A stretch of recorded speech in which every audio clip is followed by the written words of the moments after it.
how did the gold get in the mountain, Superstition Mountain again? God. What? I don't know. I forgot. Like, how did the Gold mine? Like, what is a gold mine? No, but like The gold's there. So when phosphorus and ore love each other very much. Is that actually gold? No, I have no idea. so. Phosphorus. I apologize. I'm sorry.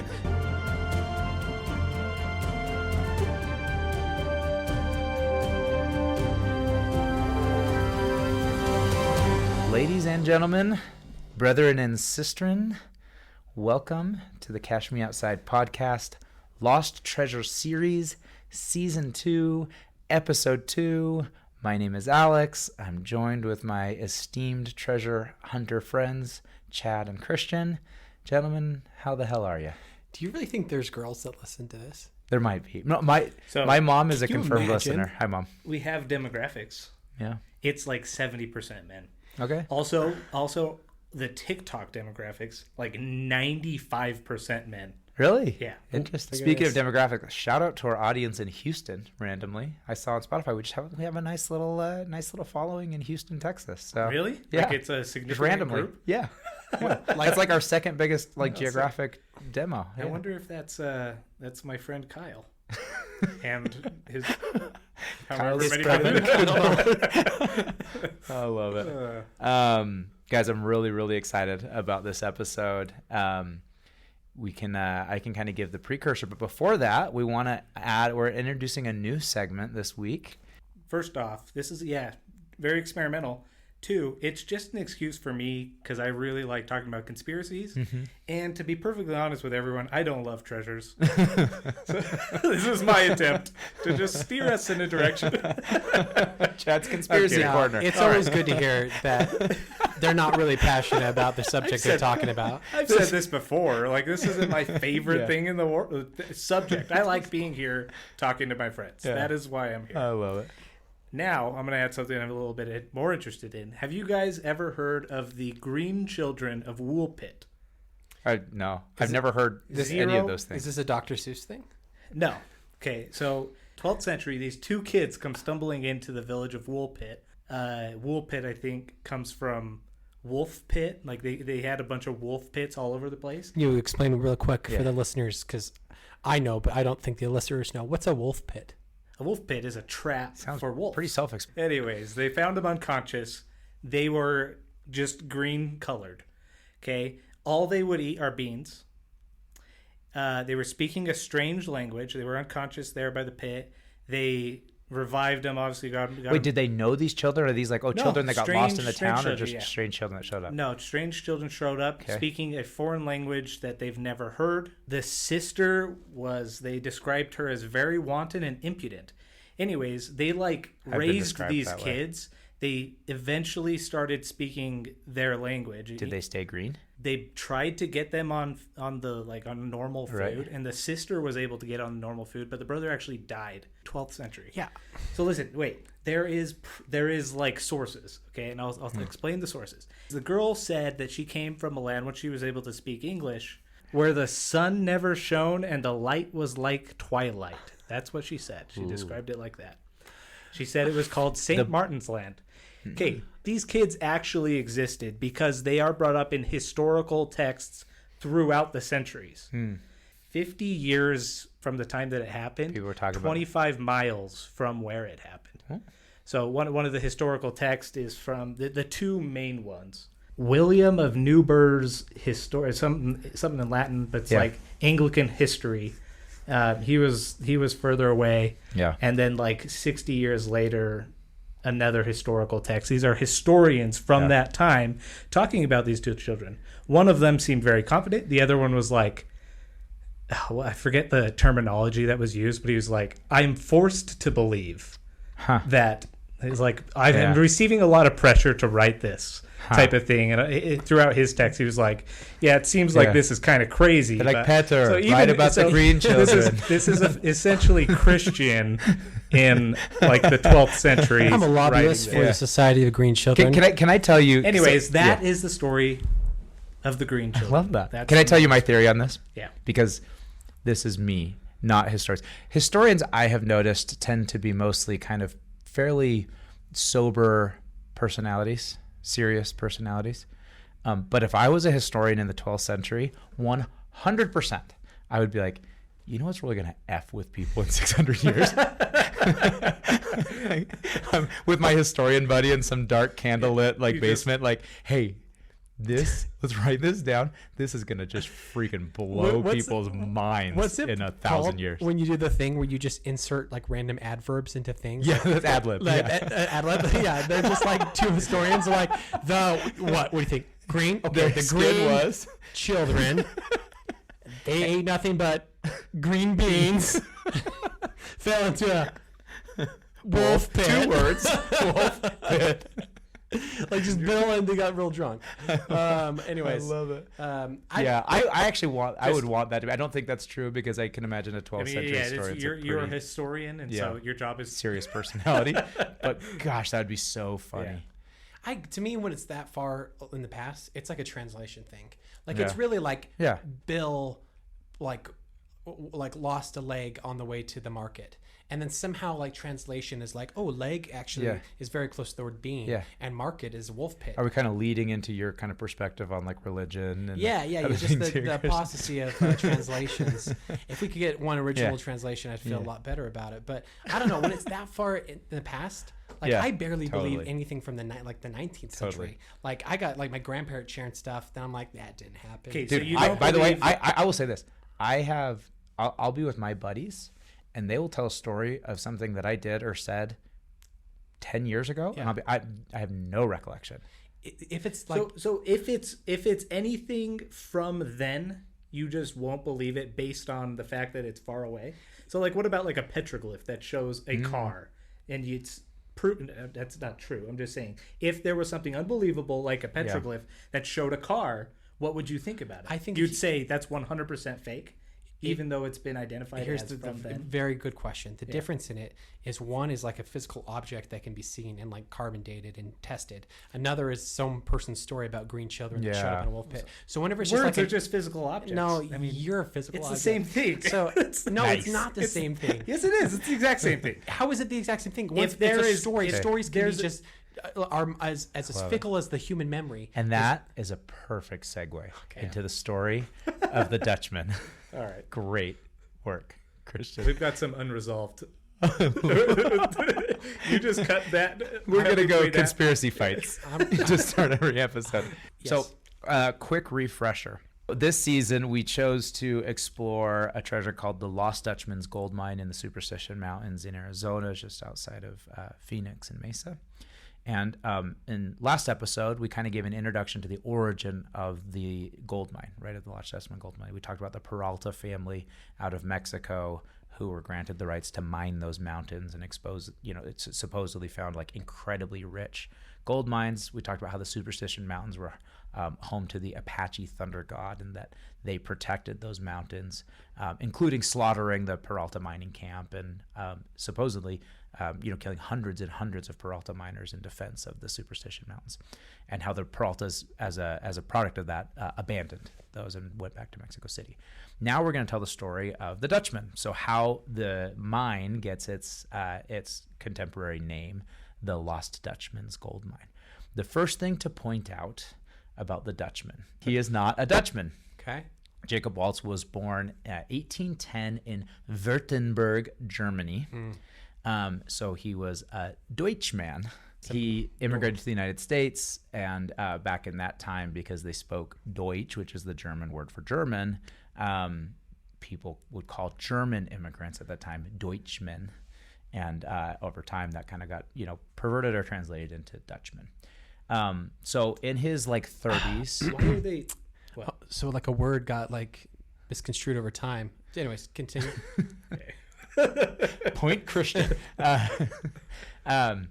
So the record goes that he immigrated in the 1840s or 1850s, so in his 30s or 40s. He came out to the United States. He originally landed in New Orleans and then fairly quickly made his way to the Midwest and then joined in the California Gold Rush. So went out to California. He was a miner. Did his parents go with him? He was accompanied. He's a miner. After in the camp. After California, he relocated to Arizona, and that's where, guys, the party starts. So 1860s, around then, he is kind of where people speculate he started in Arizona. But there's a couple of things that potentially, or that are rumored to have happened. Around this time, he meets with, or he starts partnering with this other Jacob Weiser. I read one account that said that Jacob Weiser was actually his nephew, but by most accounts, he was another miner that Jacob Waltz partnered with. At some point in their journey of mining, right? So they worked, the California Gold Rush, and then they were working for a mine in Arizona. Stories put Jacob Waltz, or both Jacob Waltz and Jacob Weiser, in Mexico City. One story goes they were at a bar, cantina, if you will, in Mexico City, and there was a. Is that not right, Chad? I don't know. I'm trying to remember what bars were called. Bar Rio. Cantina? Yeah. So they were at a bar, and there was a card game going on, and as happens in card games in the 1800s, the 6-shooters came out and people started throwing fisticuffs. Either Jacob Waltz or both Jacobs jumped into the fight and saved a guy that was about to get jumped or killed. And legend has it that guy's last name was Peralta. Dutchman.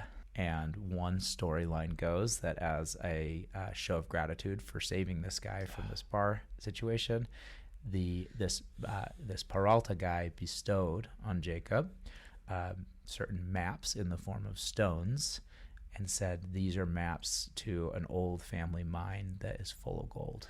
I really don't like this. I don't like that. Yeah. Well, okay, here's the deal. Number one, we've learned this from last season. What's up with saving people and the normal go to? Isn't that's like thank you for saving people? I feel like that is a canon of treasure hunting stories. Well, I feel like somebody saves somebody and gets a map. Yeah.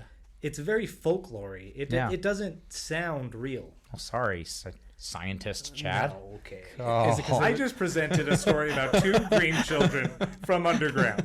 Okay. They're in some bar in Mexico City, that's real. And here's the thing, maps on stones, I just think guys, come on. I read it on a message board, so it's obviously true. I hope the map otherwise what are moderators even for? I hope the map on a stone is just a picture of So by the way, no, hold on. Star. The Peralta stones, those are real. Those are in a museum. You can go look at them. And they're stones that are maps? They are stones with drawings, and it's a map. Have you seen them?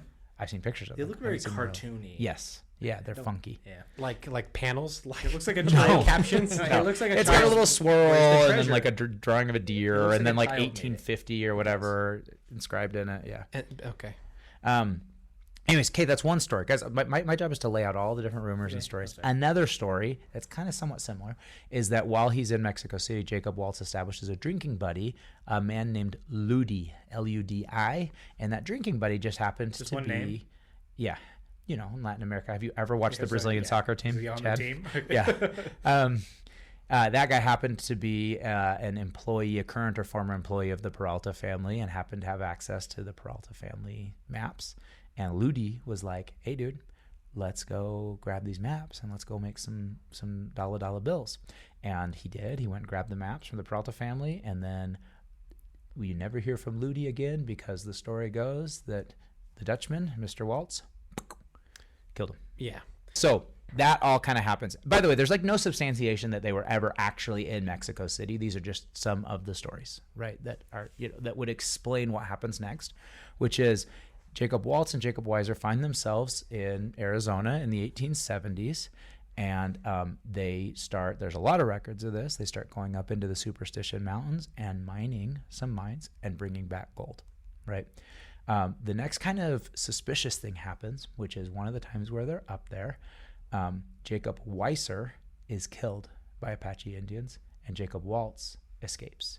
The story around town, though, quickly spreads that that's not what actually happened, that Jacob Waltz killed Jacob Weiser to cut a partner out of the deal. Now he's none the wiser. That's right. Great. Christian, that's what we're here for. Game on point.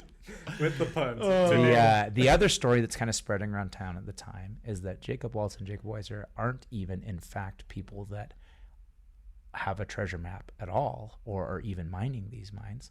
The story is that they were working for another mine several towns over and that they stole all the gold from that mine and made off like bandits, and were hiding now kind of near the Superstition Mountains, and kind of almost using the story of gold mines in the Superstition Mountains, and in particular around Weaver's Needle, which is a big landmark in the Superstition Mountains, as their kind of way of laundering that gold, if that makes sense, legitimizing that gold. So just to clarify, Weiser disappeared, and that is like a fact. Yes. And the stories are, how did he disappear? That's right. One is he was murdered. One is he was killed by the Apache Indians. One is that he was killed by Waltz. So he did actually disappear. So that's kind of the another potential murder, another potential body on Jacob Waltz's hit list there. He's kind of a guy.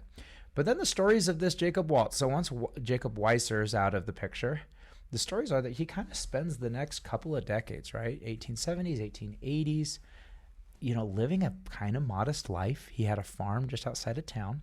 He'd kind of go up into the mountains every couple months, bring back a little bit of gold, but did not live a lavish life at all. And by this time, he's in like his, later age. He's in his like 70s and 80s, right? Something happens in 1891. We're getting to the end of the Dutchman's life.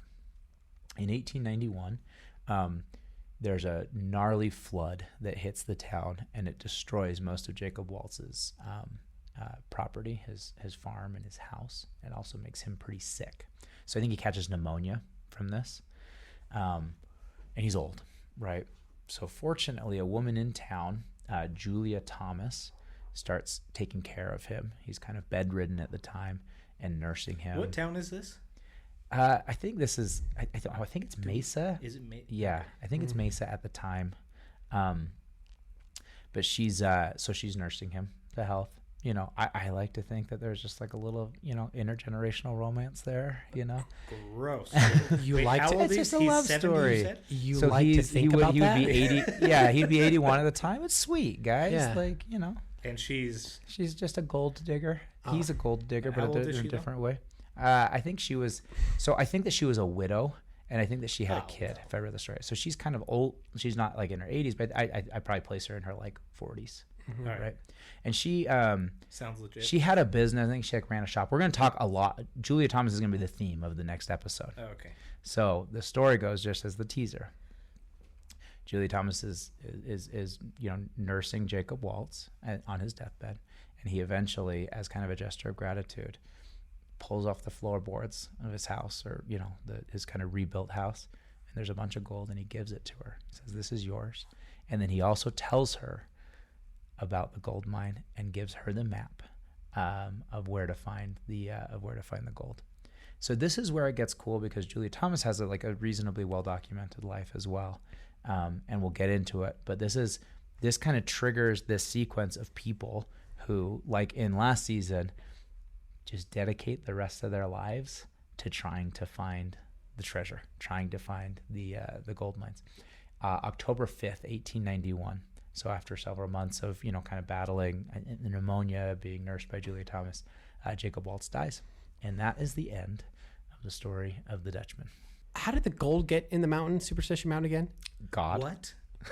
I don't know. I forgot. Like, how did the gold mine? Like, what is a gold mine? No, but like the gold's there. So when phosphorus and ore love each other very much.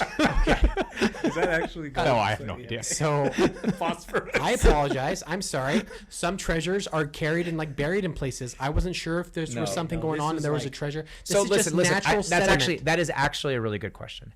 The prevailing theory is that there is actually gold mines that actually have veins of gold that can be mined with pickaxes and refined and all of that kind of stuff, like any other gold mine in the Superstition Mountains. However, that is not typical of that area, right? So there's not a lot of evidence to suggest that that is a mountain range that would be rich with gold based on the composition of rocks and everything like that. So that is actually one of the reasons that people are going, it's kind of suspicious. But theory number one is actual gold mines with actual gold in there. Theory number two is that is where the Apaches just kept treasure. So they weren't necessarily treasure accumulators, but one story is, remember I told you that the Spaniards showed up in Arizona and were like, "Donde está el oro?" And the Apaches like, "Oh yeah, we've got oro. They're up in the mountains." And they're like, "Oh cool, we're gonna go take it." And then they're like, "Thunder God." Yeah, smacked the Spaniards and they bounced.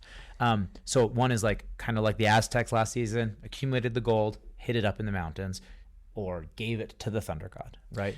And then story number 3 is what we just talked about, which is Waltz and Weiser. That's looted gold or stolen gold from another mining operation that they brought. Yeah. And were kind of, yeah. Okay. Honestly, if I had a map to a gold mine, I don't know if I'd go.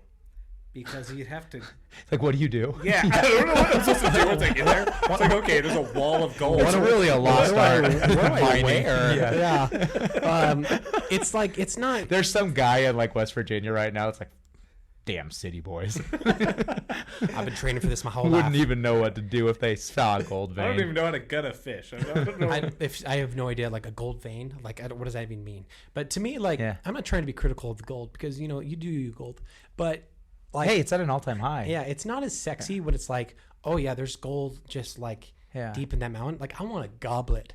Like, I want some fine... necklace, right? Like something sexy I can hold in my hand or put on a woman. To put another way, like you could just a block of gold. To be specific, Christian's wife. It's a niblet of gold. I think he's talking about you when he says "a woman."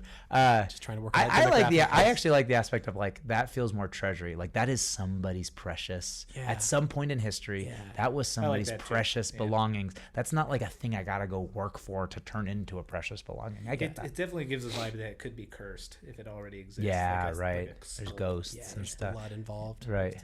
The thunder god, the Apache thunder god doesn't do it for you from a curse perspective. But don't you feel like they would be able to like test like this water, the sediment, like the dirt and stuff like in the area to know if there was gold? I feel like there would be that's kind of what I'm saying. Way. But you got to remember, dude, the Superstition Mountains are huge. Well, like it's a pretty big. I don't think finding gold veins is a very easy thing to do. With stories from how I've heard of how they prospect. It's not like. There's like the geographical area. It's like there's gold here for sure. I just trust that like now they have like these like.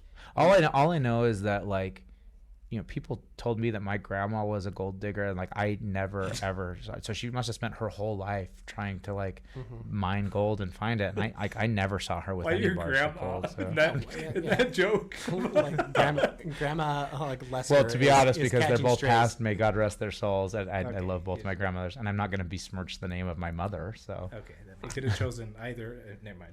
There's more stories. Yes. So as a little teaser, we're going to start getting into it. So by the way, we're starting to stack bodies here, right?